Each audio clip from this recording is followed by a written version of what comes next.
Hey everyone, this is Finding Value. I'd like to share some quotes with you, see what you think, and run through some thoughts of mine, just to make sure that you understand the game that you're playing and that you're in. So we'll jump right in. Here are some of the quotes I'd like to go through. A banker, Rothschild, "Let me issue and control a nation's money, and I care not who writes the laws." Another banker, "But if you want to continue to be slaves of the banks and pay the cost of your own slavery, then let bankers continue to create money and control credit." Here's Henry Ford. "It is well enough that people of the nation do not understand our banking and monetary system, for if they did, I believe there would be a revolution before tomorrow morning." Alan Greenspan, former Federal Reserve Chairman. "In the absence of the gold standard, there is no way to protect savings from confiscation through inflation. There is no safe store of value."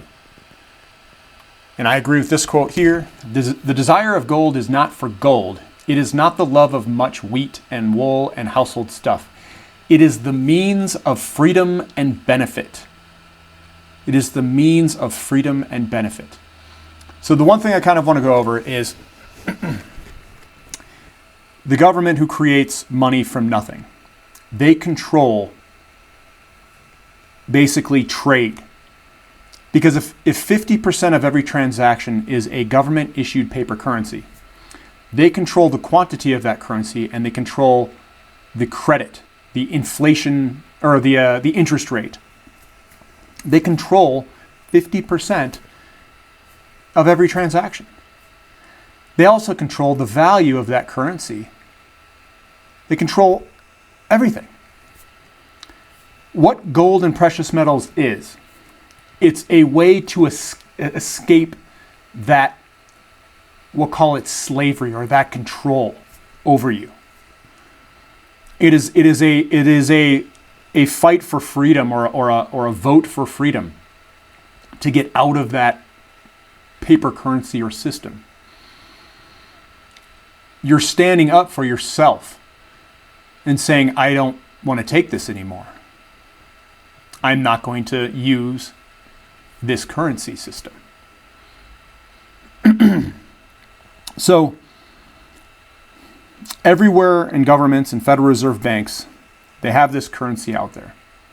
And it is a form of slavery. And they're not going to let this currency, which gives them the power to do this, they are not going to give up and just roll over. They're going to fight and try to control everything they can.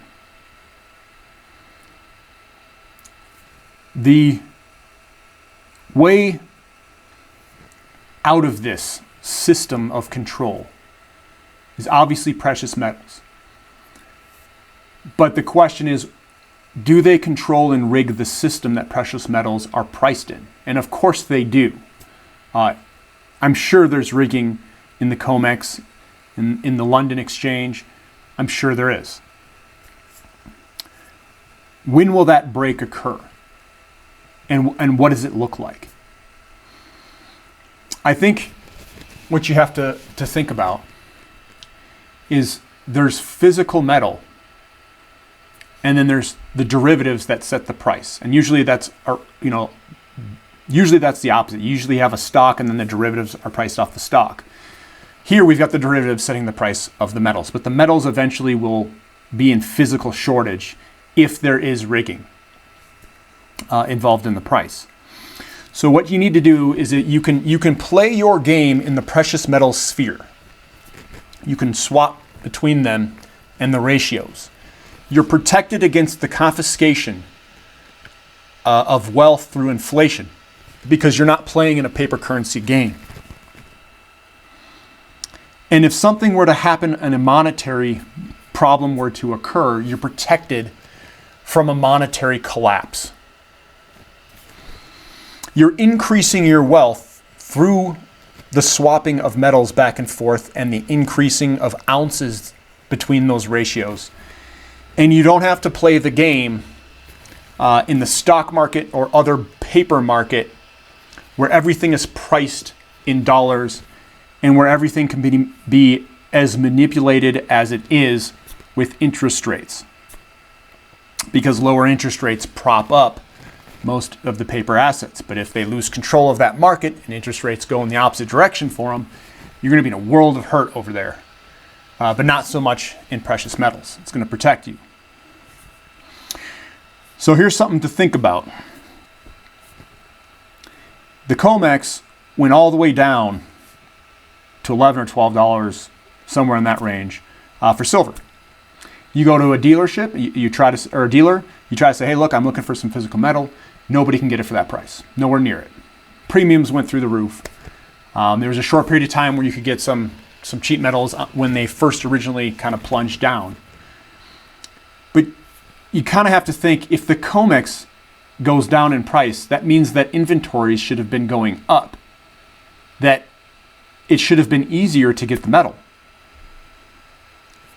But the exact opposite happened. Inventories depleted and the premiums shot way up. How is that possible if the system is not rigged? If there wasn't a disconnect between physical metal and the paper market that sets the price? Something is wrong with the physical and the paper market and that connection between the two. There's got to be a disconnect. We've seen it multiple times. 08, 09, and here earlier this year. That disconnect showed itself. We're also seeing very wealthy individuals are starting to take delivery on the COMEX exchange. It is ramping up substantially.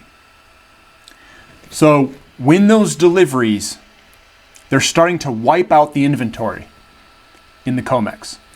COMEX recently opened up and said, we'll take all these different bars from different companies because they're getting desperate.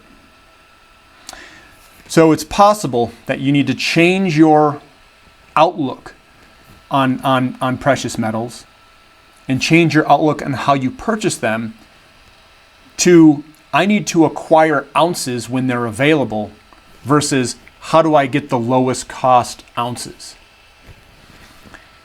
Because you know there's a disconnect. We've seen it twice. We know the derivatives market is far greater than the physical market. Over 100 times greater, which means there's over 100 different claims to 1 ounce of physical. We know that people are coming into the exchanges and taking the physical. We've seen the action of the COMEX going after and saying, we are opening up to take all this metal from wherever. It is occurring, it's happening. So get your ounces. I'm buying consistently with what I can. And I think everyone else should be doing that as well. This is Finding Value. I appreciate your time. Please subscribe and comment below. And thank you for listening.